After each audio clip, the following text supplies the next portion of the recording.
And I think in the case of India, I think it's important for India to continue to succeed and serve as a source of inspiration for Asia and for the rest of the world.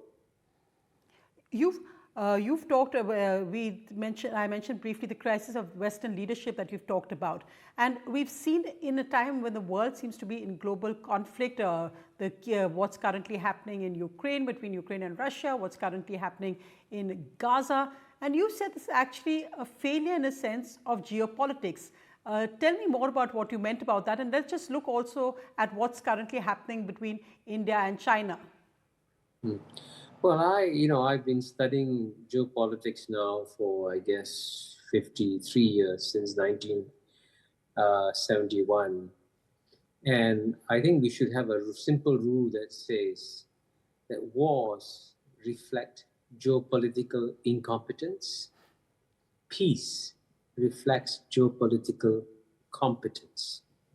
And certainly, I think what Europeans need to ask themselves is a simple question. Why is it they set up so many institutions like OSCE and they fail to stop the war in Ukraine?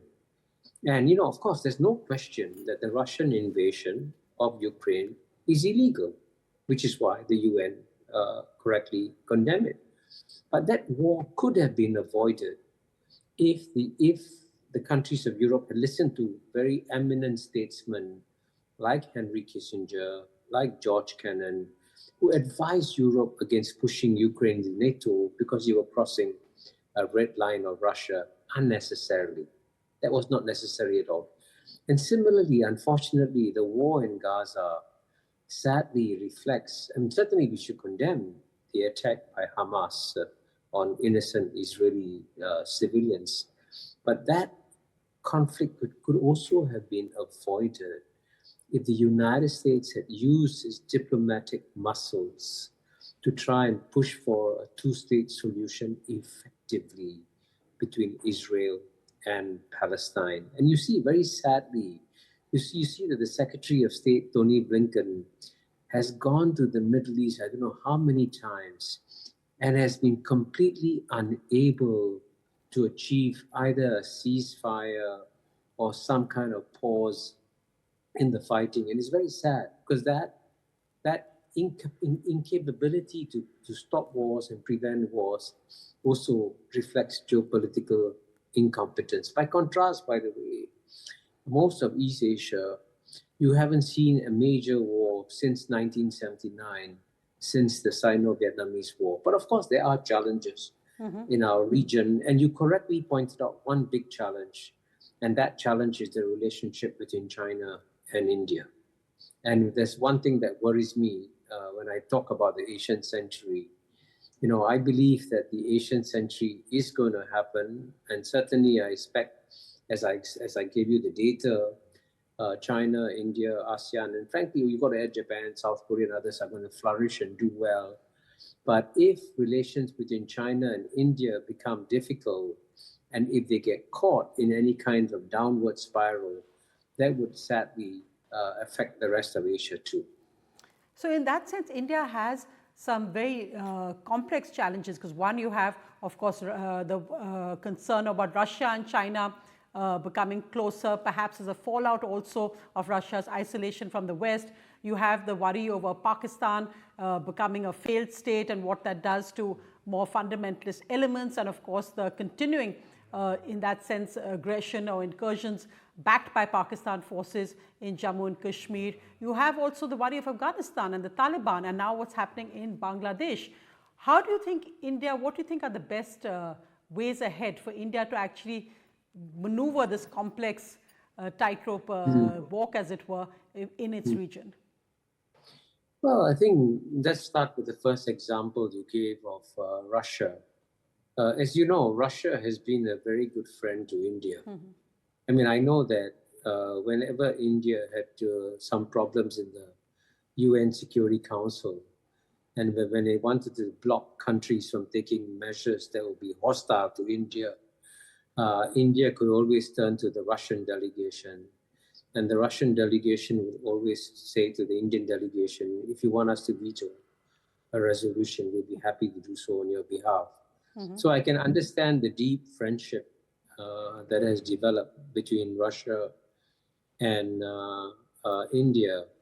But I think if India wants to help Russia in its current predicament, the best thing that India could do is to repeat what George Kennan, the eminent American strategic thinker, what Henry Kissinger said, which is that to try and arrive at a compromise on Ukraine, whereby the people of Ukraine have their sovereign right to do what they want to do, to be what they want to be.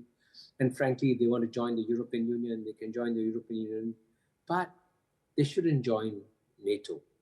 You know, that's a compromise. So it takes care of the core interests of all the powers, and most people know that that's a sensible solution uh, to push for.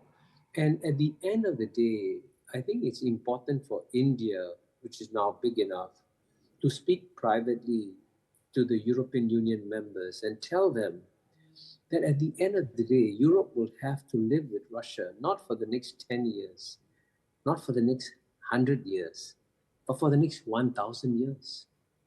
Why create a very angry, alienated Russia? Why Yes. not try to build bridges Yes. with Russia? And if you can normalize the relations, if India can help to normalize relations between Russia and Europe and help to find a solution to Ukraine, then India will once again have a very strong friend in Russia that it can work with without a problem. So I think there are various things that India can do, and in terms of its neighborhood, I would say the one good thing that India could do is to learn something from ASEAN, the Association of Southeast Asian Nations. The diversity in Southeast Asia is much more than the diversity in South Asia. You know, you have out of 700 million people in Southeast Asia, you have 250 million Muslims, 150 million Christians, 150 million Buddhists, Mahayana Buddhists, Hinayana Buddhists. And then we have Taoists, we have Confucianists, we have Hindus, and we have lots of communists in Southeast Asia. And yet Southeast Asia has been at peace. ASEAN is a model of regional cooperation. And the way we have done it, one way we have done it, is to open our borders completely to trade with each other. And that growing trade with each other has generated context and understanding.